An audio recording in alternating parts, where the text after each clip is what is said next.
Olá, que bom ter a sua companhia. Vamos fazer uma pausa juntos? Respirar um pouco, acalmar o coração? Hoje, o convite é para um mergulho nas Sagradas Escrituras, para a gente deixar que a sabedoria, os Salmos e o Evangelho de Lucas nos revele uma mensagem única para a nossa caminhada. Sabe, quando a gente olha para esses textos de primeira, eles podem parecer um pouco desconectados. Um fala da pureza do coração, o outro contempla um Deus que vê tudo, e de repente vêm os mandamentos super radicais de Jesus sobre escândalo e perdão. O que amarra tudo isso? Qual é o fio de ouro que costura essas verdades numa só peça? A resposta, na verdade, está numa realidade que a gente, na correria do dia a dia, acaba esquecendo. E esse fio condutor é a nossa vida interior. É nessa arena silenciosa dos nossos pensamentos, das nossas intenções e desejos, tudo vivido inteiramente sob o olhar de Deus. É aí que a verdadeira batalha espiritual acontece e é decidida. É aqui que tudo realmente começa. Então, vamos começar pelo fundamento, pela base de tudo. Para a gente entender o que vem a seguir, a gente precisa primeiro firmar os pés nessa rocha que sustenta toda a vida espiritual, a realidade de viver corandeu, ou seja, diante da face de Deus. O Salmo 138 expressa essa verdade de um jeito maravilhoso, cheio de reverência. E não é um medo que paralisa, sabe? É mais como um espanto, uma admiração.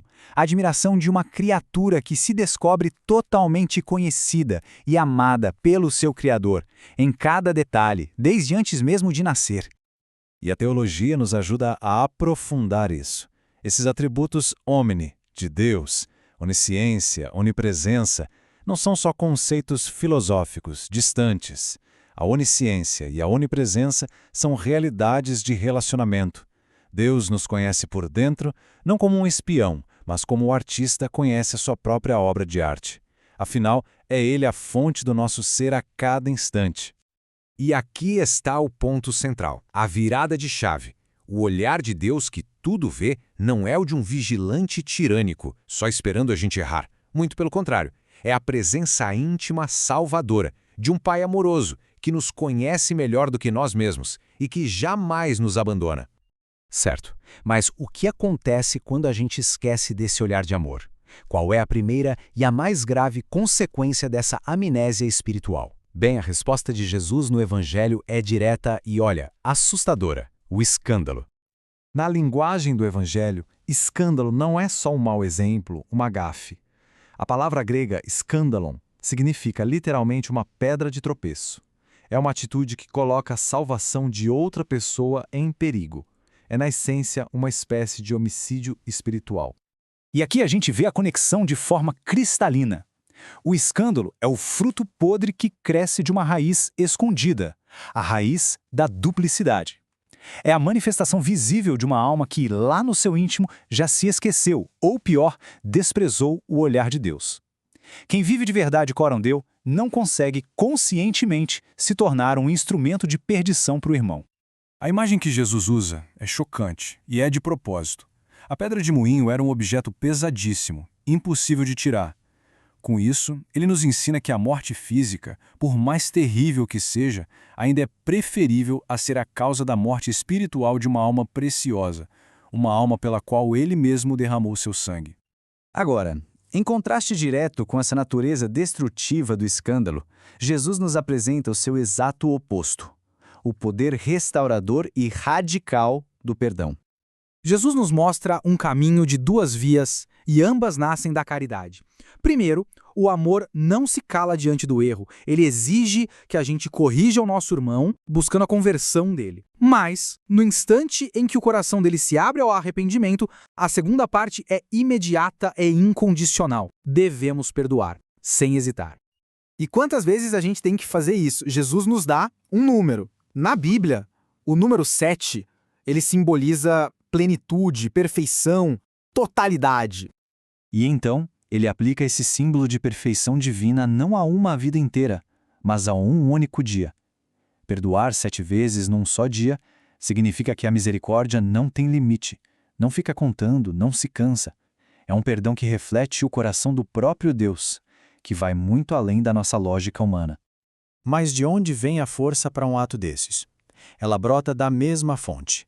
da consciência de que vivemos a cada momento sob o olhar misericordioso de Deus. Um coração que se sabe sempre necessitado do perdão infinito do Pai, que se reconhece pecador amado e perdoado, se torna incapaz de fechar a porta da misericórdia para um irmão que é igualmente frágil. Diante de tudo isso, evitar o escândalo, perdoar sem limites, os próprios apóstolos se sentem sobrecarregados. A reação deles é muito humana e nos leva direto para a fonte de toda a força espiritual. O pedido deles revela uma sabedoria espiritual imensa. Senhor, aumenta-nos a fé. Eles entendem, na fraqueza deles, que esses atos de caridade radical não são frutos só da força de vontade. Exigem um poder que vem do alto, uma virtude que nos conecta diretamente com o próprio Deus. E a resposta de Jesus muda o nosso foco. Ele ensina que o que importa não é a quantidade da nossa fé, como se fosse uma energia que a gente acumula. O que importa de verdade é a qualidade dela, se é genuína, e o seu objeto, ou seja, que ela esteja totalmente depositada na onipotência de Deus e não na gente.